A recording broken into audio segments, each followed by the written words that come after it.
Non, c'est pas du sucre. C'est pas du sucre.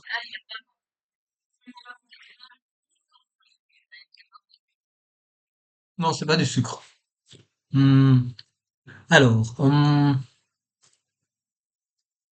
voilà. Donc j'ai lancé le recording. On était dans cette fameuse glande pinéale. Alors pour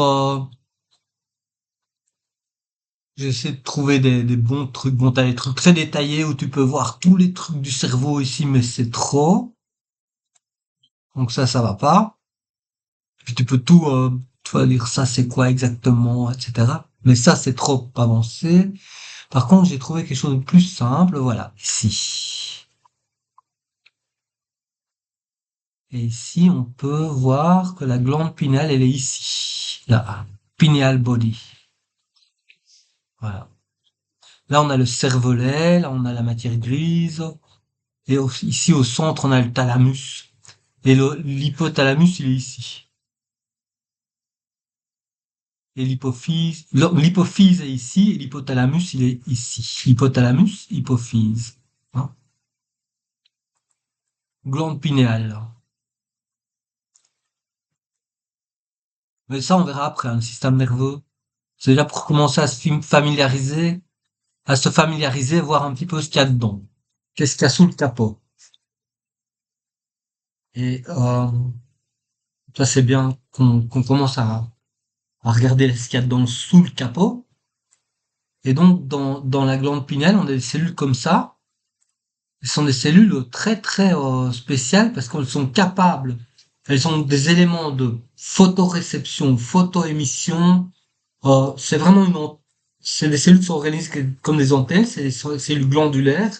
Ouais, elles sont directement en relation avec les capillaires sanguins et elles produisent la mélatonine lorsque nous dormons, mais également la sérotonine ainsi que pas mal, un certain nombre de- d'hormones psychotropes. Et voilà, donc ça, on était bon pour la glande pinéale. Et maintenant, on va voir, attends, glande pinéale. Elle relie l'aire occipital visuel par le nerf. Voilà. Donc en fait, elle est reliée au nerf visuel par tout un cheminement qu'on a vu. Donc on voit bien quand il fait plus nuit. Et dès que, par exemple, quelqu'un qui s'endort en laissant tous les matériaux, le Wi-Fi, le téléphone portable, etc. En fait, ça va agir même sur ces récepteurs, sur les récepteurs qui vont déclencher, qui vont retarder en fait, ou qui vont pas activer le le déclenchement de la nuit. En fait, ce, le phénomène qu'on voit ici, il est très sensible. Parce que c'est pas que la lumière visible, hein, ça peut être aussi la lumière non visible. Et donc, dès qu'il y a un peu de radiation ici, ça va faire que ceci sera pas activé.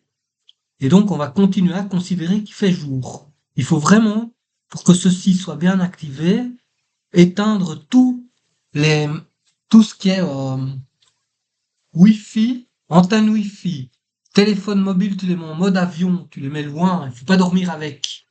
Parce que ça va rester, ça va garder un certain taux d'activation ici, et tu vas activer tout ça, et tu vas pas produire la mélatonine. Or, la mélatonine, on en produit 1000 fois plus lorsque l'on dort, la nuit, que dans la journée. Donc, c'est vraiment très, très, très utile. Alors, il y a un autre organe endocrine que l'on considère pas souvent comme un organe endocrine, mais qui, en fait, lorsque nous respirons, dans nos poumons, on produit euh, du diméthyltryptophane, on produit par exemple du DMT. Et le DMT est extrêmement psychédélique. En fait, quand on dort, lorsque nous respirons, nous produisons, nos cellules des poumons produisent et stockent euh, des molécules qui ont un caractère calmant, relaxant. C'est pour ça que par exemple, quand tu es très énervé, tu te respires, ça va aller mieux. Parce que ça produit des espèces de du diméthyltryptophane, en fait. qui est psychédélique et qui va faire qu'en fait, tu vas donc te calmer si tu respires. D'ailleurs, c'est pas seulement les humains, hein, les animaux aussi. Quand ils sont stressés, ils respirent fort, amplement. Et en fait, ça permet de produire ces substances-là qui montent tout de suite au cerveau. Et où, quand on arrête de respirer totalement, c'est-à-dire quand on meurt, au moment où on arrête de respirer, si tu arrêtes de respirer pendant un certain temps, tu meurs parce que t'oxygènes plus tes cellules.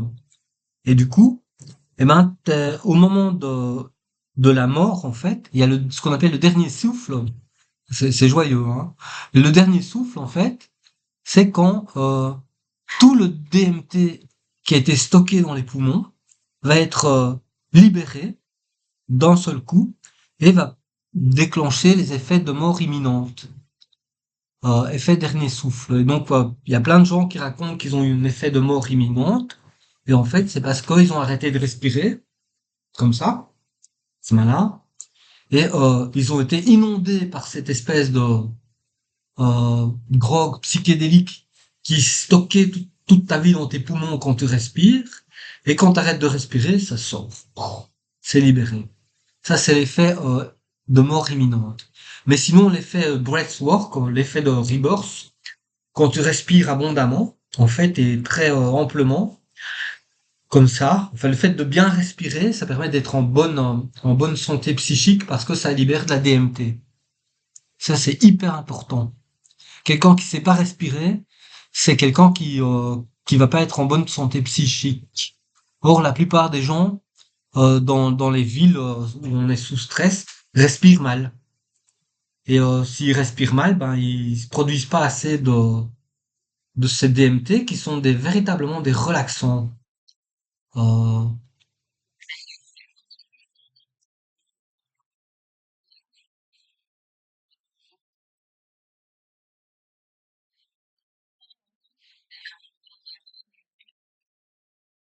oui. Et en plus, ce qui est très amusant, si tu vas par exemple dans un transport en commun, tu prends le bus ou le tram à l'heure de pointe et tu commences à respirer normalement, tu vois, une respiration ample et relaxée, et bien ça va déranger les gens.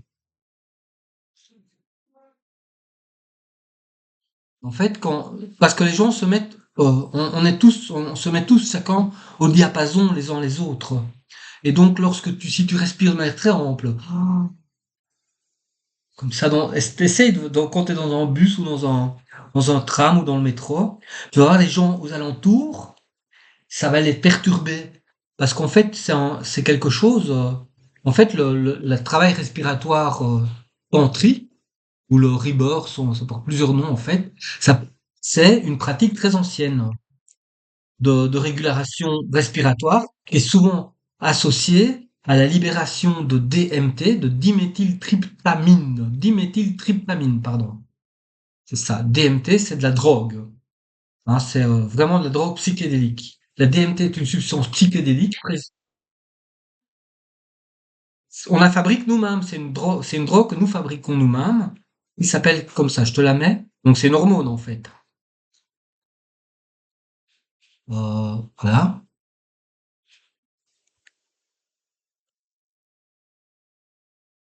Attends, je trouve où se trouve.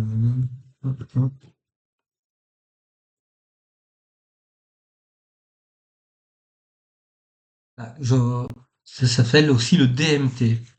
DMT. Et ça, c'est produit dans les poumons.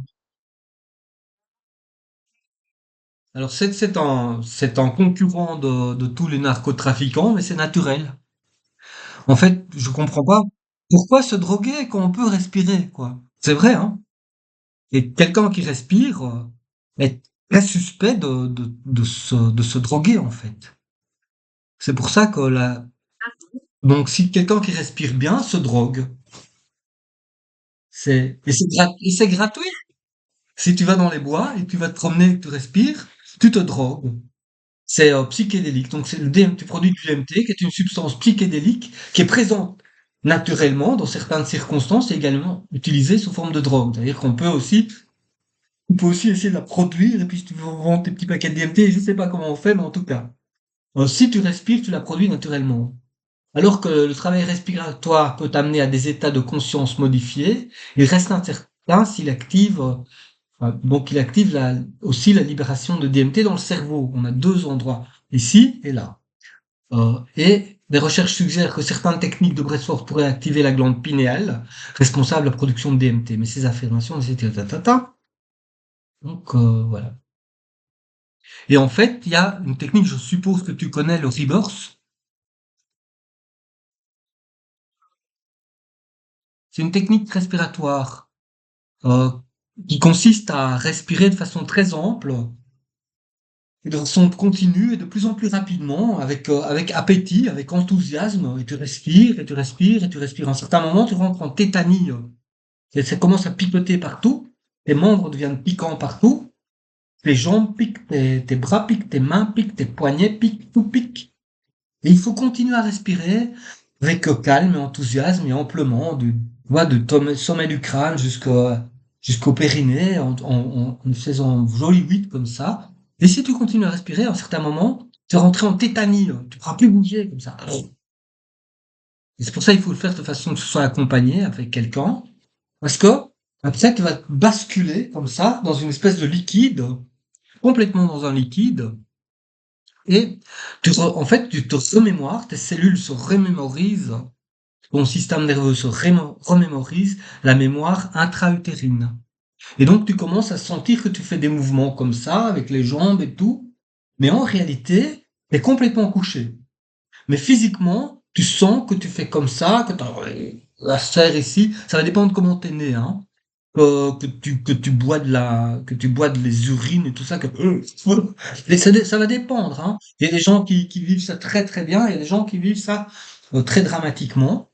Mais ça permet, en fait, quand tu fais ce travail respiratoire-là, avec toute cette DMT qui est produite et tout ce travail extraordinaire de remémorisation, de réactivation des circuits de mémoire, à revivre sa vie intra-utérine, à revivre sa naissance, à se remémorer de tas de trucs, et ça permet de clarifier certaines choses. Par exemple, Leki, je l'ai fait, elle rigolait tout le temps. Elle n'arrêtait pas de rigoler. Il y a une autre personne, elle riait tout le temps. Et en fait, c'est parce qu'en fait, elle n'arrêtait pas d'avaler, si tu veux, de, des détritus placentaires qu'elle devait, tu vois, émettre. Parce que tu avales le liquide placentaire qui est plein de détritus, en fait.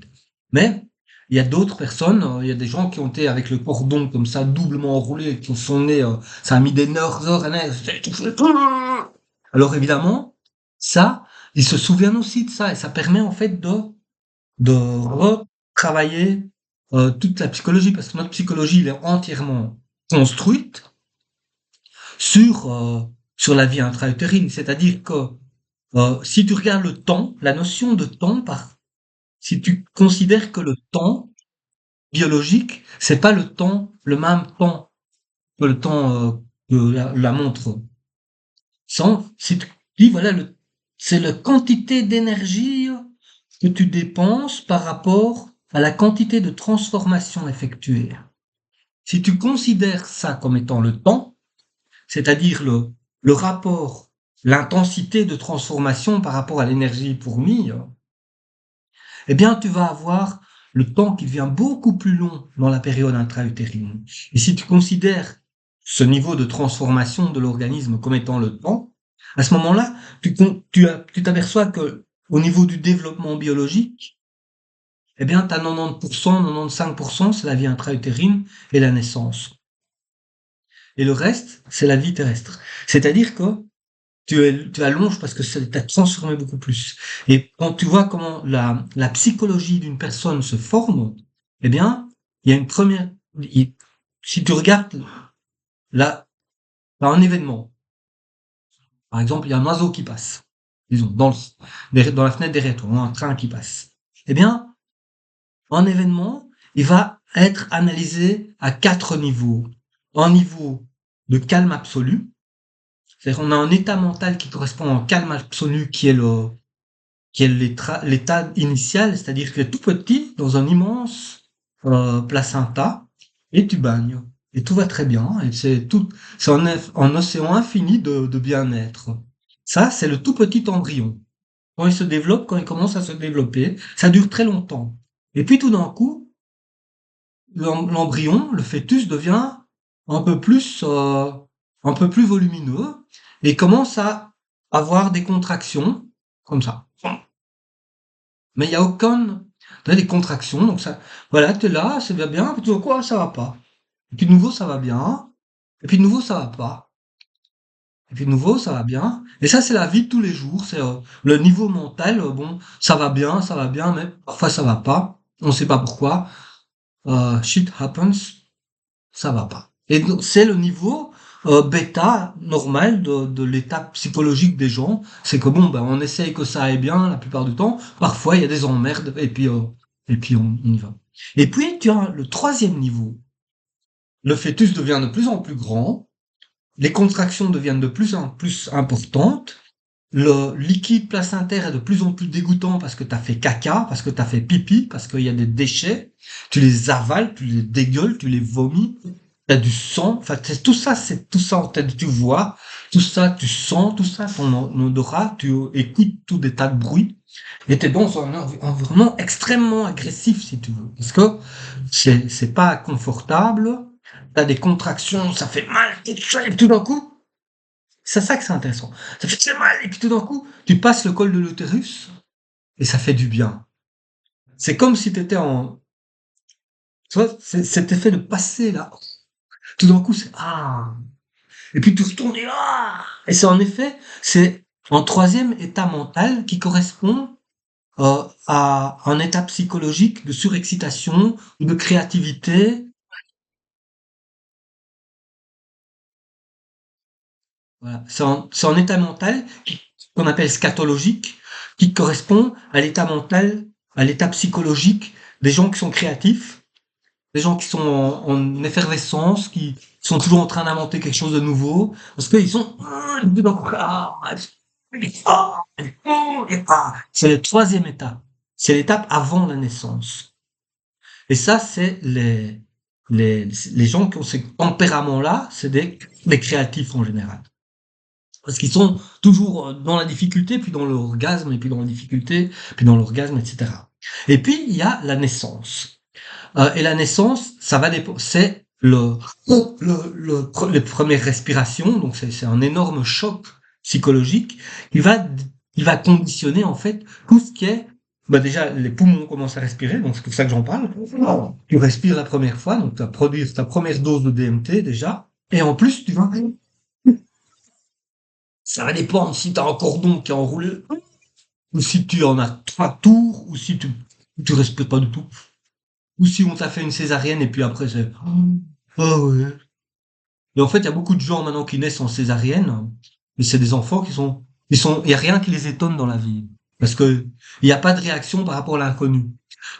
Psychologiquement, psycho-émotionnellement, la naissance, les premières respirations, c'est le rapport, détermine le rapport à l'inconnu et la curiosité psychologique. Quelqu'un qui est né, on a fait une césarienne comme ça, puis ça s'est passé normalement, il y avait des tas de piqûres pour se calmer, il n'y a pas eu de douleur, il n'y a pas eu de contraction, il est né comme un boudin qui sort d'une saucisse. C'est-à-dire qu'il est né vraiment bêtement, et il a pas cette formation psychologique à s'étonner, à s'émerveiller, et à l'attitude accueillante par rapport à l'inconnu. Ça va donner une personne pour laquelle tout doit être logique, tout doit être simple, tout doit être expliqué. La personne qui est née avec cet étonnement et qui tout d'un coup c'est formidable en fait. C'est quelque chose qui fait que psychologiquement, ben c'est des gens qui sont toujours accueillants, partants par rapport à l'aventure, à des nouveautés, à des nouvelles fréquentations, des nouvelles relations, des nouvelles découvertes, parce que ils ont cette bienveillance par rapport à ce qui naît. Et puis, malheureusement, quelqu'un qui a eu 3 fois le tour du cordon ombilical autour de cou, ça, ben oui, ça lui plaît pas les trucs nouveaux. Là, il aime pas. Il en veut pas. Il ne préfère pas, tu vois. Parce que si jamais, et en fait, le fait de faire ces travaux respiratoires permet, en revivant, même si c'est douloureux, de on peut se libérer de ces possibles catastrophes. Et après, tu as la vie terrestre qui est en fait, et c'est tout ça en fait au niveau du temps et au niveau de la construction, parce que c'est pendant ce temps-là que se construit en fait la synaptogénèse, les 6 couches du cerveau, du cortex, elles se tissent à ce moment-là, tu vois. Après, elles sont construites, elles se défont en fait.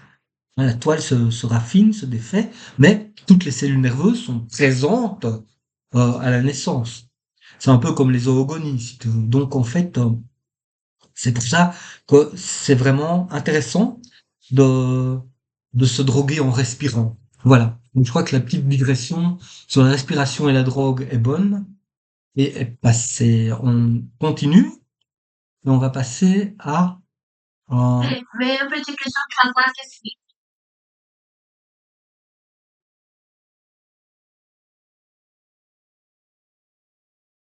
évidemment tout le temps, parce que ça forme les 4 couches de base de la psychologie d'une personne. Il faut regarder comment une personne parce que la personne va constamment passer de l'état mental du calme absolu à l'état mental de être emmerdé et calme et emmerdé et calme, à l'état mental d'être super excité, créatif, et à l'état mental de la relation par rapport à ce qui est nouveau. Et ça, en fait, c'est les 4 prismes en permanence par lesquels on analyse n'importe quel événement. T'as un nouvel événement, par exemple, je sais pas moi, tu fais pchit, voilà, hop, c'est quoi, c'est nouveau, hop, c'est la nouveauté. Ah, c'est cool, c'est pchit, c'est relax, c'est pchit, mais ça m'embête un peu parce que j'ai gaspillé 5 francs pour acheter ce truc. L'emmerdement. Ah, c'est pchit, mais c'est créatif, je pourrais faire un tableau avec ça. Et tu vois, les 4. D'ailleurs, quand tu regardes la numérologie, les analyses, moi, je trouve ça assez intéressant, la numérologie, parce qu'en fait, ça analyse les niveaux d'intelligence. Si on peut tourner ça en involution, en évolution, et c'est assez, il y a quelque chose de similaire à ça. C'est l'intelligence physique, instinctive, émotionnelle, relationnelle, etc. C'est encore d'autres prismes qui vont se caler à ça. Mais en tout cas, ces 4 niveaux, ils sont toujours présents. Et ils sont en relation avec ton expérience de vie fétale intra-utérine. Si elle était bonne, c'est super. Si d'ailleurs les goûts musicaux que tu as, euh, comme quand tu es enfant, ce sont des goûts musicaux que tu as écoutés quand tu étais fœtus. Hein. Par exemple, fœtus à qui on a passé du Mozart, il va bien aimer Mozart. Quelqu'un à qui on a passé Vivaldi, il préfère ça Vivaldi. Quelqu'un à qui on a passé du hard rock, il va plutôt s'orienter vers le hard rock. Donc il y a une grande conditionnement durant la vie intra-utérine. Si c'est donc très intéressant, très important. Et puis il y a tout l'amour, évidemment, tout ça, tout ce qui est transmis. Soit ça a été transmis, soit c'était des engueulades et des coups. Et donc tu vas avoir de la psychologie qui se construit à ce moment-là, totalement. Pratiquement, et ça va très loin, parce qu'en plus, si tu regardes, là je fais un peu une digression déjà sur le système nerveux, mais si tu regardes la synaptogénèse, donc le cerveau se fabrique et se construit pendant la période périnatale. Depuis quelques mois avant la naissance jusqu'à un mois ou deux après la naissance, on construit les petites couches. Hein, c'est des neurones qui montent, ils tentent les dendrites comme ça, et puis ils font synapse avec leurs voisins sur la même couche. Et puis ils montent plus haut, même chose, tac, tac, tac. Les microglies, tout ça joue un rôle excessivement important. Et si, par exemple, tu as euh, la maman qui regarde sans cesse des séries sur Netflix avec son téléphone portable sur le ventre, ou alors comme il y a des mamans qui vont écouter de la musique sur le ventre à leurs enfants comme ça, sont folles. En fait, ça perturbe la synaptogénèse, parce que ça fait des ondes et les neurones peuvent pas se mettre ensemble, ils ne parviennent pas à se connecter, et donc, ils déconnent. Ils se connectent pas donc il y a moins de neurones à la naissance, ils sont moins bien connectés et donc il y a moins de base pour fonctionner intellectuellement et ça donne les autistes. oui. Et on est passé maintenant, pour ces derniers 25 ans, on est passé de 1 sur 200, une naissance sur 200 avec trouble de l'autisme, à une naissance sur 20.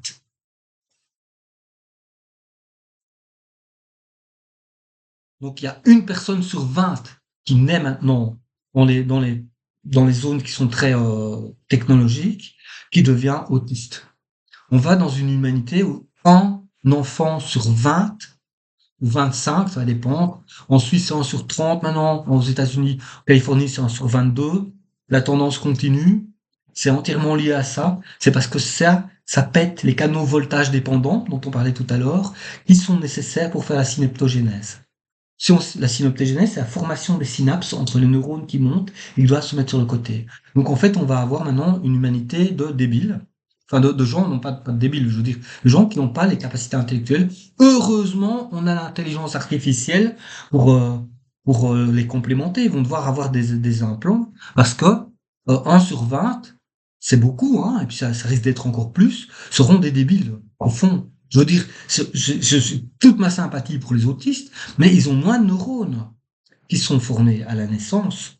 Et ça, à ce moment-là, on se dit mince, qu'il faudrait peut-être faire attention avec ça. J'étais à une conférence sur les bienfaits et les méfaits des ondes électromagnétiques digitales sur de l'industrie digitale sur la santé. C'est une catastrophe. C'est une catastrophe. C'est une hécatombe. C'est un crime contre l'humanité. Et on en est là. Et en plus, si on combine ça avec le fait que la natalité baisse énormément à cause de ça, c'est une cata.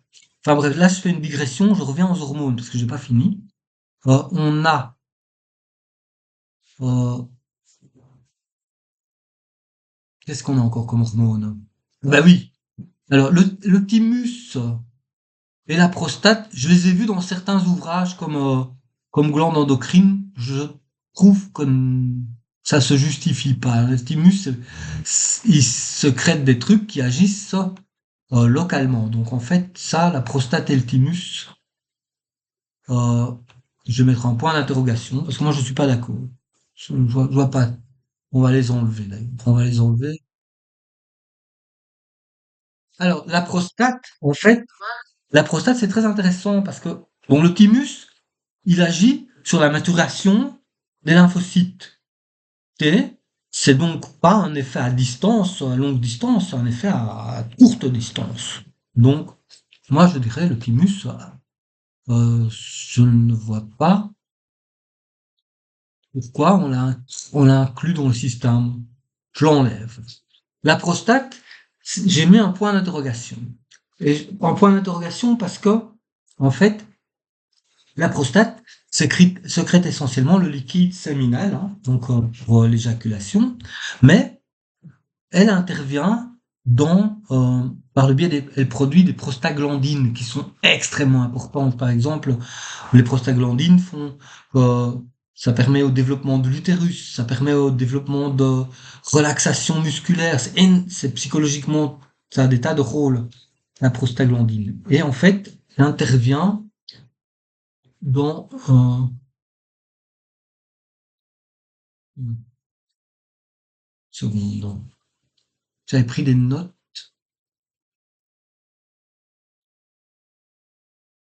Elle interagit beaucoup avec la testostérone et tous les stéroïdes, euh, les hormones stéroïdes.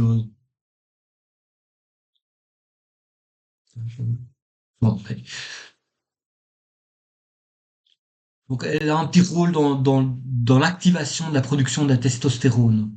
Donc, pour ça, euh, c'est intéressant. Et puis, ce qui sera intéressant de voir aussi, est-ce que la femme produit-elle de la prostaglandine? Ça, c'est intéressant aussi à voir. C'est des choses que j'aimerais bien creuser parce que, euh, donc voilà. La prostate c'est en relation je mettrais ça en relation avec les testicules, voilà. Hop.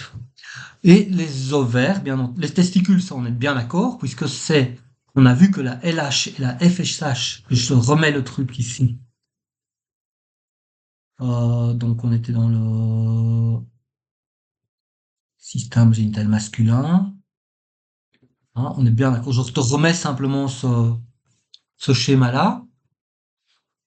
Hein, on a bien vu que l'hypothalamus, il fait la GnRH, la gonadotropin releasing hormone, qui va, au niveau de l'hypophyse, déclencher la LH, lutéine hormone, et la FSH. La LH, elle va activer les cellules de Leydig qui se trouvent dans, on a les tubes séminifères, hein, autour des tubes séminifères, on a les cellules de Leydig qui qui travaillent en collaboration avec les cellules de Sertoli pour maturer les spermatozoïdes.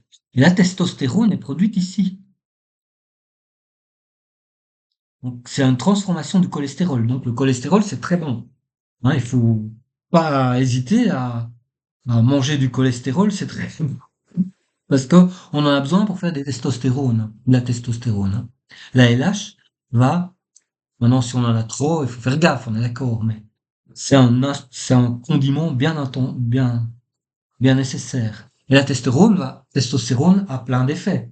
Elle agit sur la maturation des spermatozoïdes, mais elle agit partout, donc, par exemple sur la libido, elle va agir sur l'éveil sexuel, bien entendu, elle va agir sur la différenciation masculine, donc les muscles, la glotte ici, les poils, la barbe, tout ça, ça va agir. C'est la testostérone. Mais la femme aussi produit de la testostérone. Elle produit la testostérone par ses glandes surrénales. En fait, il y a plein de corticostéroïdes qui sont produits, de caractère sexuel, qui sont produits au niveau de la surrénale.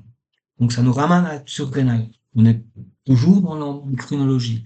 Et la surrénale prend chez la femme après la ménopause, prend le relais des ovaires. Elle prend le relais des ovaires, c'est-à-dire qu'elle retrouve de la libido, elle retrouve une certaine dose d'œstrogène auquel elle était accoutumée, et donc ça va, parce qu'en fait, quand il y a la ménopause, il y a la dépression. Et cette dépression est fortement liée, en fait, euh, c'est lié à la baisse des oestrogènes, tout d'un coup, la progestérone, il n'y en a plus. En fait, et petit à petit, en, c'est repris en charge par la surrénale. Et ça, à ce moment-là, sort cet état un peu dépressif potentiel. Donc, en fait, si, pour éviter ou pour passer plus facilement l'état de dépression physiologique après la ménopause, faut prendre des corticostéroïdes, faut stimuler la surrénale et en stimulant de façon bénéfique pour que justement la reprise en charge de la testostérone qui est produite aussi par la femme et aussi les autres corticostéroïdes, l'œstrogène, l'estradiol, etc., soient repris en charge plus facilement. Et dès que ça c'est repris en charge plus facilement, les témoignages sont unanimes, c'est la vie reprend complètement. Euh, c'est beaucoup plus facile à passer. Et donc, ici, chez la femme, c'est de nouveau le même système, hein, le système avec endocrinien. Donc, on a ici hein, l'hypothalamus, la GnRH, gonadotropin releasing hormone, qui va stimuler la FSH et la LH, qui vont déclencher les maturations des follicules.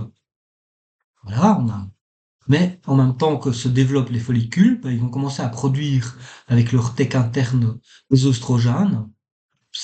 À un certain moment, on va avoir un pic. On sait que jusqu'à une certaine valeur, ils vont stimuler.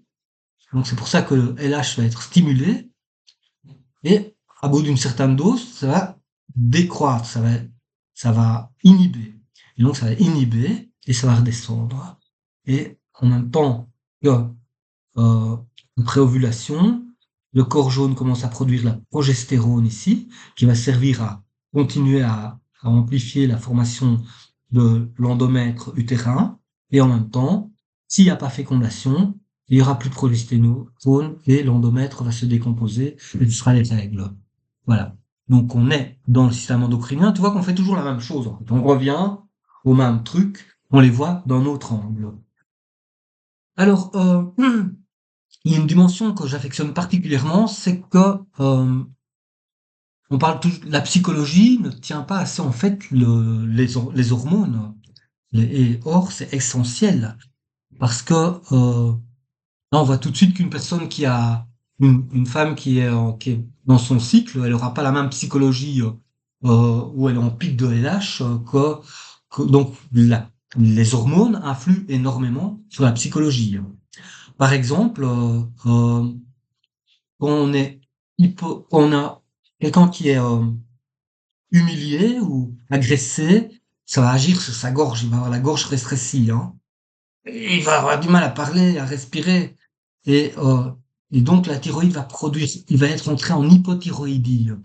Et l'hypothyroïdie, elle inhibe le fonctionnement du cerveau. Quand tu es en hyperthyroïdie, donc la thyroïde va réguler le cerveau. Euh, les enfants qui sont hypothyroïdiques, à l'école, ils sont nuls, zéro. Si tu leur donnes de la thyroïde et que tu redéveloppes la thyroïde d'une façon ou d'une autre, tout d'un coup, ils récupèrent leur faculté intellectuelle. Leur cerveau recommence à se remettre en route. C'est pour ça que il y a, il y a une façon d'aborder la psychologie qu'on peut appeler l'endocrinopsychologie. Et il y a un auteur, un médecin extraordinaire qui s'appelle Jean Duchazot, qui a des très belles conférences à ce sujet. J'aime beaucoup cette personne parce qu'il pour lui, la psychologie et les cycles cérébraux sont intimement liés aux, euh, aux hormones. Et donc, c'est pour ça que c'est un aspect de l'endocrinologie qui est absolument essentiel.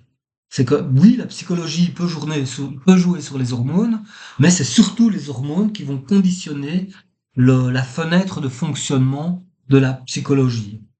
Hein, si quelqu'un est énervé, par exemple, il est agressé, il est énervé, il va faire de l'adrénaline, du cortisol, il a pas la même psycho. Là, on a regardé tous les effets du nerf vague sur le rythme cardiaque, la respiration, contracter l'urine, etc. Mais sur le cerveau, l'effet est beaucoup plus important. Donc, en fait, si on réduit l'acuité visuelle, on réduit aussi la capacité intellectuelle. Hein. C'est quelqu'un est énervé, il doit se battre eh ben, il va faire fonctionner le minimum, c'est il faut tuer l'ennemi ou il faut fuir, tu vois. Et donc il y a besoin que de ça. Et donc quelqu'un qui sera moins stressé, il va avoir plus large spectre pour réfléchir, par exemple. Donc on réfléchit moins, on est en stress. Donc l'endocrinopsychologie est très grande, est très très importante. Et puis finalement, on a ici euh, l'évolution des hormones par rapport à l'âge. Donc ici, on voit en noir, on a la mélatonine. La mélatonine, elle est au maximum vers la puberté, hein. Et puis elle diminue de façon régulière jusqu'à, ben voilà, de façon monotone. Donc on en a de moins en moins. Donc c'est quelque chose. Peut-être qu'on a, si on a des, peut-être qu'on peut un peu retarder. Si on en a de moins en moins, peut-être. Donc on va détoxiquer. Donc on a besoin de dormir de plus en plus. Peut-être que ça explique pourquoi quand t'as 20 ans, 30 ans, tu peux sortir en boîte jusqu'à 2 heures du mat, 4 heures du mat. Après, tu vas à une after et puis tu vas bosser. Mais après, quand t'as 40, 50 ans, c'est moins simple. Parce que tu peux pas faire ça. C'est plus difficile. Parce que t'as besoin de récupérer. Parce que t'as pas la mélatonine qu'il faut. Alors, est-ce que c'est si simple? Il suffit de prendre un shoot de mélatonine. Avec les temps, Mais parce qu'elle s'est produite essentiellement dans la glande pinéale. Alors il faudrait pouvoir développer. Il est possible, il faudrait voir, regarder, est-ce que les gens qui font la méditation ont une meilleure capacité de de produire plus de mélatonine au cours du temps? Est-ce que les gens qui dorment plus, est-ce qu'il y a une relation avec le mode de vie et les disciplines qu'on pratique? Peut-être. c'est statistique sur toute la population, hein. Maintenant, est-ce que il faudrait regarder ça, ça vaut vraiment la peine. Donc la mélatonine, l'hormone de croissance qui est ici en orange, euh, Wachstumshormone. Eh ben ça, c'est un peu normal, hein. Donc la croissance se fait surtout ici, puis après, bon, l'hormone de croissance décroît. Alors est-ce qu'on veut grandir? Voilà. Donc, mais il y a cette, Avant de croissance, c'est que tu bien grandi. ouais, c'est celle qui va activer le métabolisme pour la croissance en fait, hein. L'hormone de croissance. Voilà. Donc là, t'es à l'adolescence, t'es entre 10 et 20 ici. T'as 18, 17, 18, et puis après ça descend. Voilà. Et puis on a en rouge ici, de nouveau, excuse-moi, chaque fois j'oublie.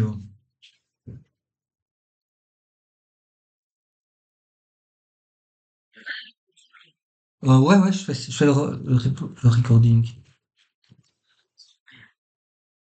Et en fait,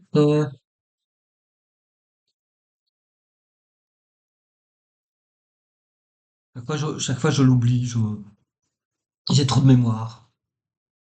Euh, Ça peut arriver à tout le monde. Je ne prétends pas du tout être omniscient. Alors on y reviendra. La testostérone, on la voit ici. Alors ça commence à la puberté, et puis on va avoir un pic hein, entre 20 et 30 ans, puis ça va décroître tout doucement, vers 40 ans on a encore un petit peu, et puis ça décroît régulièrement. Voilà. Mais il y en a encore, là on a... Ouais, la testostérone, et puis donc ça veut dire que la libido décroît. Et en fait, le déhydroépiandrostérone, ah ouais, c'est produit par les glandes adrénalines, c'est produit par les glandes surrénales. Attends voir. Donc, la DHEA, c'est la déhydroépiandrostrérone. C'est une hormone stéroïdienne produite principalement par les glandes surrénales situées au-dessus des reins. Et en fait, c'est un précurseur. Elle sert de précurseur à la synthèse des hormones sexuelles, testostérone et oestrogène. Le corps convertit en androgène. Le corps la convertit en androgène et oestrogène selon qu'on a un homme ou une femme. Les rôles physiologiques impliqués dans le développement de caractéristiques sexuelles secondaires, la santé osseuse, la fonction immunitaire et potentiellement l'humeur. Euh, ouais, parce qu'en fait, c'est lié aussi à la libido, puisque c'est un précurseur. Alors, les niveaux de maximum sont fin de l'adolescence, au début de l'âge adulte, puis un déclin régressif. Voilà, jusqu'à chez les seniors, on n'a pratiquement plus rien. Ah, les femmes ménopausées en dépendent davantage pour la production d'androgènes. Donc, chez les femmes ménopausées, il en faut. Euh, voilà. Alors, si on a faut faire attention, il ne faut pas se bourrer d'hormones parce que l'excès d'hormones provoque des tumeurs surrénaliennes, des syndromes d'ovaires polykystiques, etc. Et les carences, l'insuffisance surrénale, maladie d'Addison, le vieillissement et le stress chronique. Donc en fait, tous ces trucs-là, en disant ah chouette, j'ai besoin de ça, je vais me prendre des compléments de DHEA, de testostérone, d'œstrogène, tu vas voir, et d'hormones de croissance. Après, tu te retrouves avec des cas de cancer. C'est tout ça, il doit être bien fait de façon dosée, quoi. Faut pas. C'est pour ça parce qu'en fait, dans toutes ces naturopathies, et c'est ça qui est chouette dans ce qu'on fait, c'est que la naturopathie, c'est génial, certainement complémentaire de la médecine allopathique, mais il y a tellement de gens qui sont enthousiastes, par enthousiasme, et ignorance en fait, ils sont excessifs, ils se disent ah mais oui mais j'ai besoin d'oméga 3, moi j'en ai besoin des oméga 6 et puis j'en prends 4 pilules et j'en prends autant que je peux. Comme ça, au moins, je vais avoir la patate et avec moi, ça se traduira pas comme ça. Là, j'en prends encore une dose ici et puis je vais. Et on va faire de la DMT, et puis tu vas voir. Et puis après, ils se retrouvent complètement zombifiés parce que ils sont complètement, il faut de la mesure, quoi. C'est évident, quoi. Alors voilà, euh, on est en train de tout doucement faire le tour, en fait. Je crois qu'on a fait le tour, en fait. Que je dise pas de bêtises. Ah, régulation physiologique.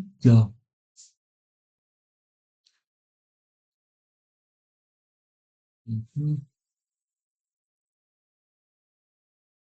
Voilà, donc on va reprendre, repasser en revue avant de passer au système nerveux. Donc, l'endocrinologie, hein, le système endocrinien, c'est parce qu'on a des communications cellulaires endocrines par rapport à paracrine et autocrine. Autocrine, c'est une cellule qui se stimule elle-même. Paracrine, c'est une cellule qui stimule ses voisines avec des messagers à courte distance. Et endocrine, c'est une cellule qui produit une hormone. Cette hormone va dans le sang et en circulant à travers le sang, elle va rencontrer des cibles qui vont réagir parce qu'elles ont des récepteurs ou parce que elles réagissent de façon stéroïdienne. Parce qu'il y a trois types de glandes. Il y a des glandes qui sont exocrines, des glandes exocrines comme les glandes sudoripares, les glandes lacrymales, la glande, la prostate qui est une glande exocrine, d'accord, qui produit des sécrétions qui sont pour l'extérieur. Euh, et puis on a des glandes endocrines qui produisent des substances qui vont dans le sang et qui vont agir. Ça, c'est endocrine. Et puis on a des glandes mixtes qui sont à la fois endocrines et exocrines. Par exemple, euh, le pancréas, il est endocrine pour l'insuline et le glucagon, mais il est exocrine parce que le pancréas produit aussi les sucs pancréatiques qui vont être déversés vers l'extérieur, vers le tube digestif, hein, pour faciliter la digestion. Ça, c'est exocrine. Donc, c'est mixte. Voilà. Donc, on a endocrine, exocrine, mixte. Alors, on a deux types d'hormones. On a des hormones qui sont hydrosolubles, qui sont en général des polypeptides, qui vont être solubles dans le plasma sanguin et qui vont agir parce qu'ils vont arriver dans le liquide interstitiel et ils vont taper sur les récepteurs. Donc, ils vont taper sur les récepteurs donc, là, elles arrivent, tapent sur les récepteurs membranaires et ils vont déclencher une action à l'intérieur par cascade, par exemple par l'intermédiaire d'une protéine G. Protéine G qui active une voisine, qui va activer une troisième, et ainsi de suite.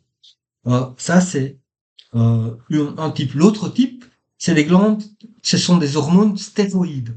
Elles sont hydrophobes, elles sont pas solubles dans l'eau. Elles aiment pas l'eau.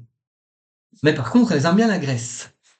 Et donc, ces hormones-là, soit elles sont transportées par des cotransporteurs, des enzymes qui vont les transporter, par exemple, la testostérone, pour être active au niveau euh, des, pour être active au niveau de la maturation des spermatozoïdes, ben, c'est les cellules de Sertoli qui vont produire le androgen binding protein qui va pouvoir la tenir pour qu'elle agisse dans le liquide interstitiel. Sinon, elle pourrait pas agir.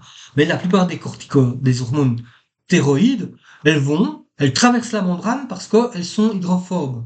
Donc elles passent à travers la membrane, comme tu sais, l'homme passe-muraille qui traverse le mur. Voilà. Elles passent la membrane et elles arrivent dans la cellule et là, elles font leur taf. Mais en général, le taf qu'elles font, c'est directement dans le noyau. Elles s'associent avec des protéines pour rentrer dans le noyau et pour faire du travail de réveil de germes. Allez hop, on active quel germe directement et donc elles sont hyper efficaces les hormones stéroïdes. Hein. Et il y en a plein, donc exemple les oestrogènes, la progestérone, la testostérone, la DHEA qu'on vient de voir, le cortisol si je me souviens bien, oui tout ça. Ce sont des stéroïdes. Stéroïdes c'est super, ça agit hein, ça passe à travers tout, ça agit à l'intérieur de la cellule. Et puis on revient, hop, et non, si. Les cibles, il y a des hormones qui sont à large spectre, comme par exemple l'hormone de croissance, l'hormone thyroïdienne, l'ocytocine, très large spectre. Et puis il y a des hormones au ciblage très précis. Par exemple, la FSH, ça va être sur les follicules primaires, sur les cellules de Sertoli. C'est vraiment très très et deux trois autres endroits. Et puis on a donc ciblage précis, ciblage à large spectre. Arrivons maintenant aux glandes endocrines. La première, on commence toujours par l'hypothalamus et l'hypophyse. Alors l'hypothalamus, l'hypophyse, voilà, hop. L'hypothalamus, dans le- hein, ça tient directement au thalamus dans le cerveau, et on a une partie antérieure, une partie postérieure. On va produire soit des hormones qui vont directement aller dans le, dans le, ici dans le fin maillage sanguin qui va irriguer l'hypophyse pour avoir un deuxième effet. Donc on aura un effet en cascade. Ou alors elles ont des neurones qui produisent directement ici des hormones au niveau de l'hypophyse. Donc le neurone il commence là, il termine là. Ok. Et en fait, qu'est-ce que ça produit tout ça? Ça produit, alors on reprend, c'est là que c'est un peu le plus compliqué, je veux dire, c'est vrai. Hein. On a l'hormone thyroïdienne, enfin la précurseur de la thyroïdienne, la TRH, qui est produite par l'hypothalamus, qui va déclencher au niveau de l'hypophyse la TSH, qui va provoquer au niveau de la thyroïde l'hormone thyroïdienne. Donc c'est une cascade à trois niveaux. Bam, bam, bam. La corticotropine, alors c'est un niveau thalamus, deuxième niveau adrénocorticotropique hormone, c'est l'hypophyse, troisième niveau, c'est ouais alors on va on va leur donner leurs initiales. Donc je te fais le topo.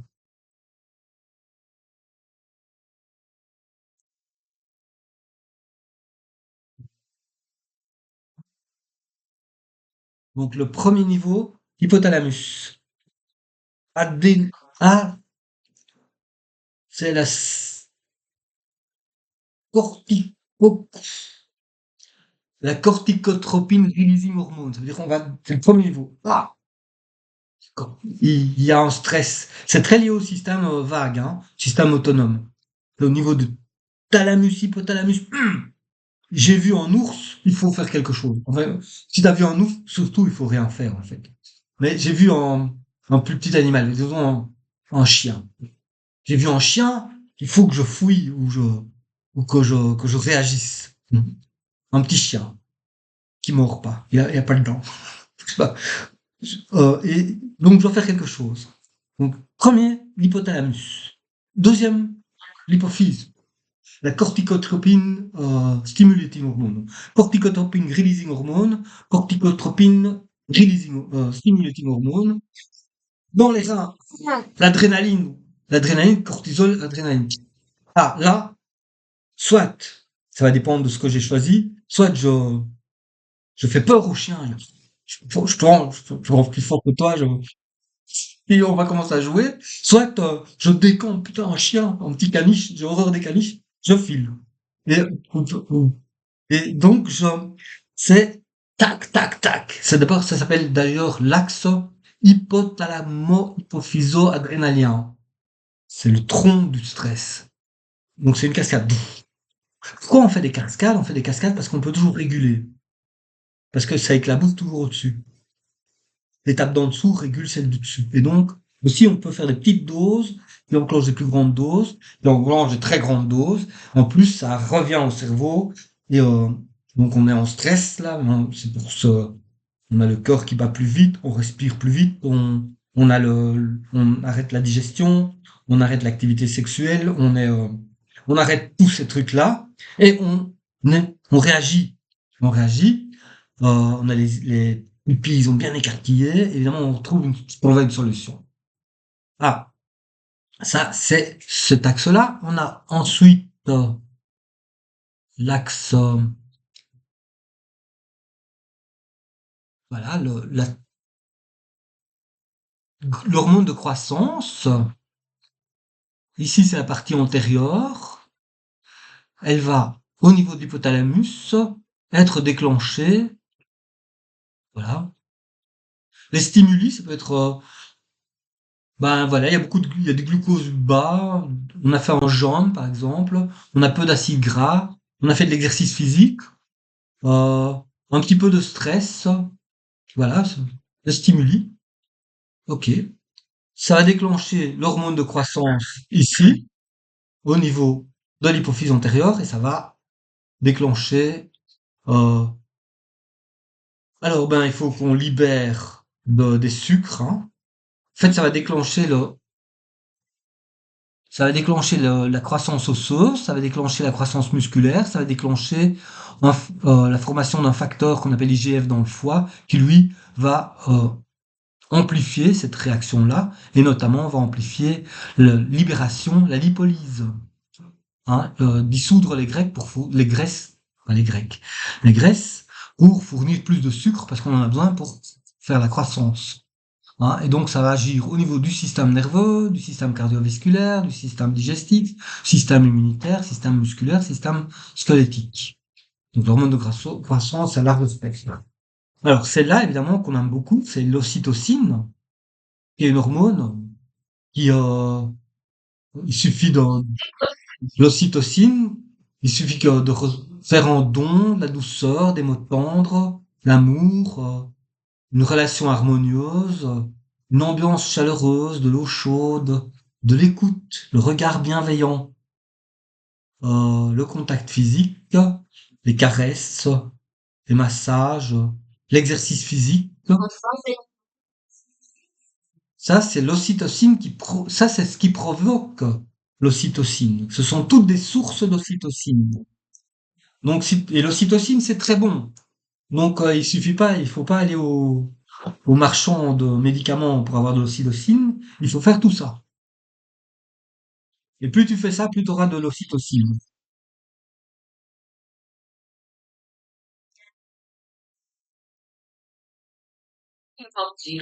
Voilà, c'est ça. Les pleurs, l'orgasme, la méditation, tout cela. Voilà, tout ça provoque l'ocytocine. Ouais. Voilà, c'est ça. Et et voilà, c'est ça qui lutte, c'est ça qui lutte le mieux contre le stress. Donc c'est la, hein, le stress évidemment perturbe tout cela. Donc en fait, c'est l'ennemi du stress. Donc c'est l'anti-cortisol, c'est l'ocytocine. Vraiment. Hein, et l'ocytocine agit pendant les contractions, ça on sait, pendant l'allaitement. Et puis on a toutes les hormones qui sont en relation avec le rein, hein. L'hormone antidiurétique, la vasopressine, l'aldostérone, sont toutes des hormones qui sont sécrétées euh, par l'hypophyse. Non, l'antidiurétique et la vasopressine sont sécrétés par l'hypophyse et agissent directement au niveau des reins pour récupérer de la flotte, hein, pour contrôler le volume sanguin. Et on se souvient qu'il y a deux types de soif. Il y a la soif parce qu'on a trop d'eau, on n'a pas assez d'eau, alors on a soif. Par exemple, on a trop uriné ou on a trop transpiré, on a moins d'eau. On n'a pas assez bu, on a moins d'eau.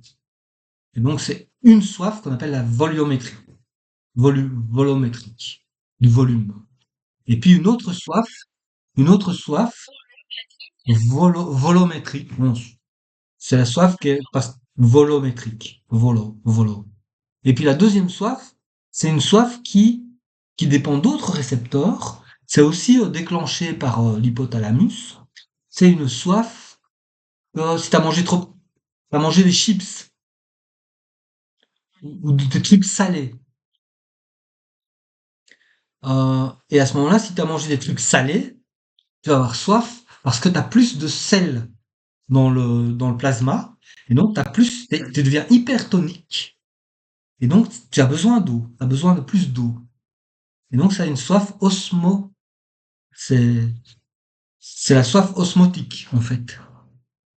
Ce sont Ouais, j'ai un petit schéma là-dessus. Attends. Je le mets ici.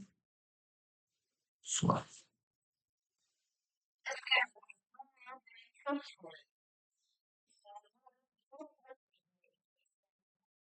Tu te souviens ce petit schéma, c'est ici, voilà. petit bonhomme là, celui qui perd de l'eau par les pieds là, qui est une fuite. Ça, c'est la soif hypovolo, on s'en fout. C'est la soif où il n'y a pas assez de volume, volumétrique ou hypovolémique. Ok, donc là, il y a moins de pression. Il y a moins de pression dans le sang, tu vois. Hypovolémique. On s- on s'en fout du nom. C'est la soif il n'y a pas de volume, il manque de volume. Et puis l'autre, c'est la soif osmotique.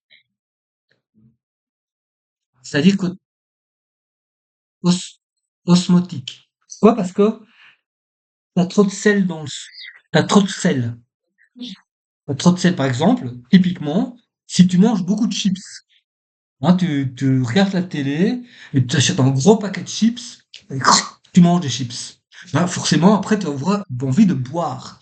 Parce que, bon, c'est pas très diététique, on est d'accord, mais tu vas avoir plus de sel. Et donc, il y a osmotiquement, il faut faire rentrer de l'eau. Et ces deux soifs-là, c'est réglé par les reins, hein, mais par le biais de, alors il y a l'aldostérone, c'est la surrénale, et sinon la vasopressine et l'hormone antidiurétique, c'est l'hypophyse. Mais voilà. Euh, ouais,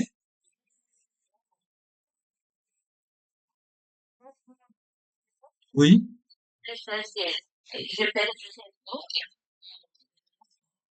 voilà, oui.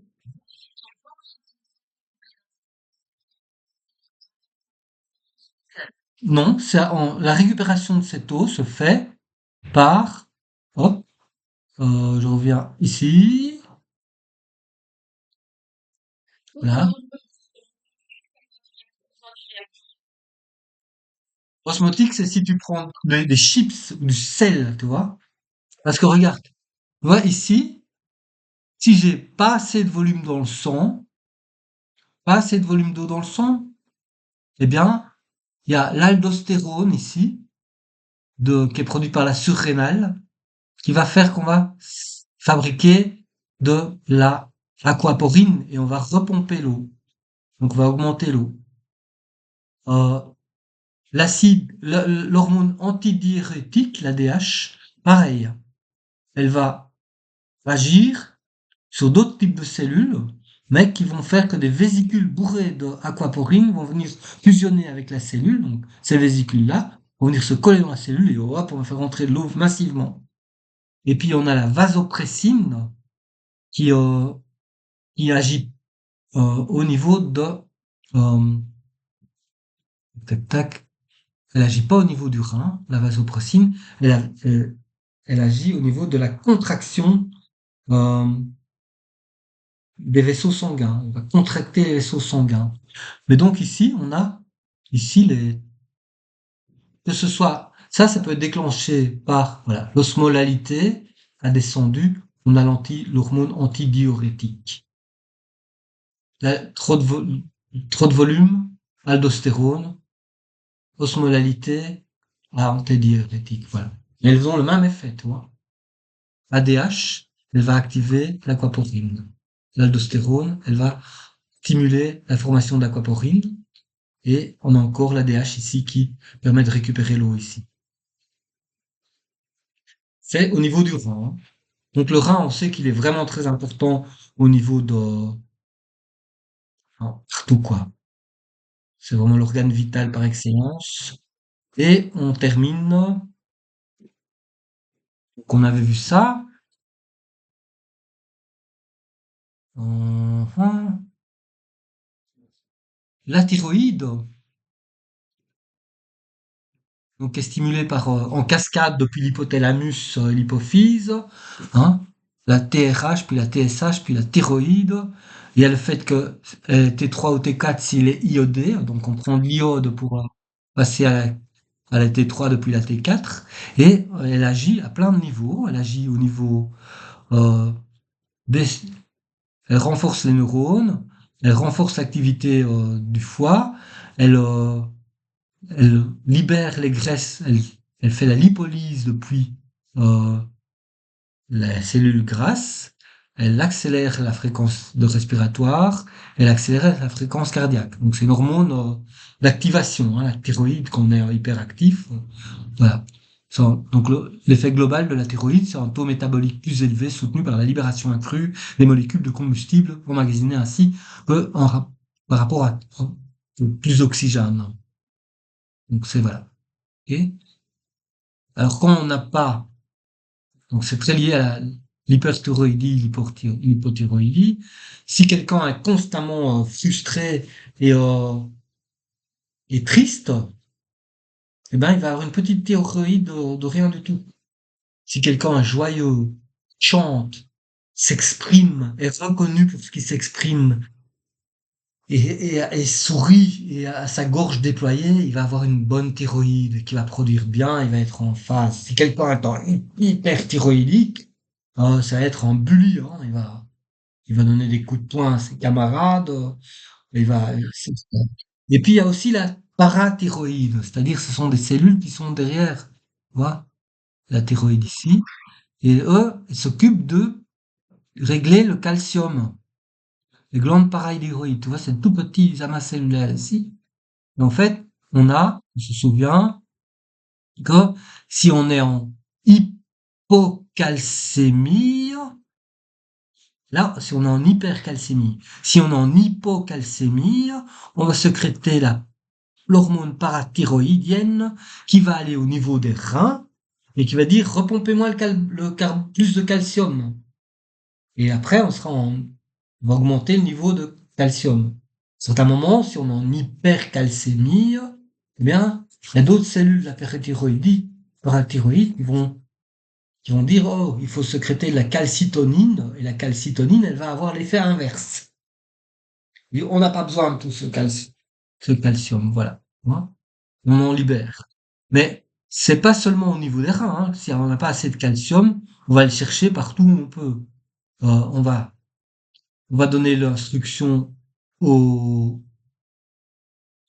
aux cellules du tissu, du tube digestif de absorbe plus de calcium, s'il te plaît, récupère plus de calcium du côté des reins et surtout récupère plus de calcium au niveau des os.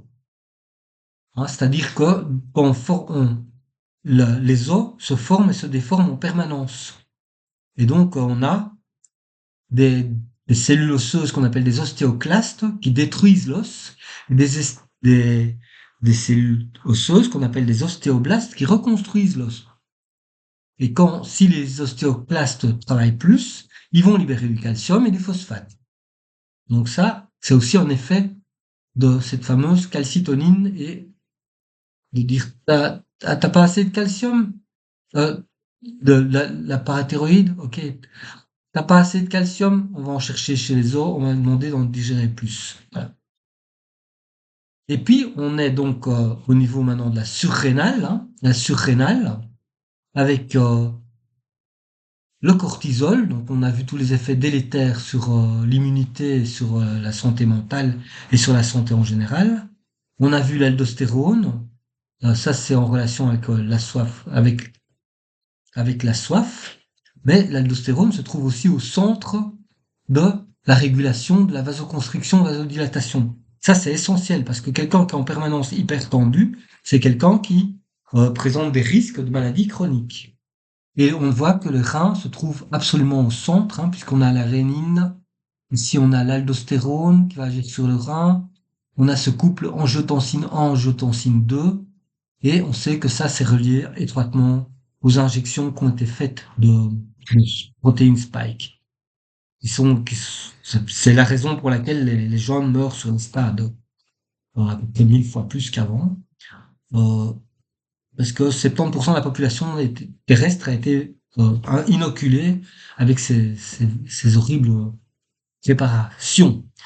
Il y a aussi d'autres explications, notamment la destruction des mitochondries et leur élimination intense dans les cellules du péricarde, et donc ils sont sorties de la cellule, il n'y a pas assez de cellules de macrophages spécialisées pour les éliminer dans les microcapillaires sanguins autour du péricarde, ce qui provoque des micro-infarctus.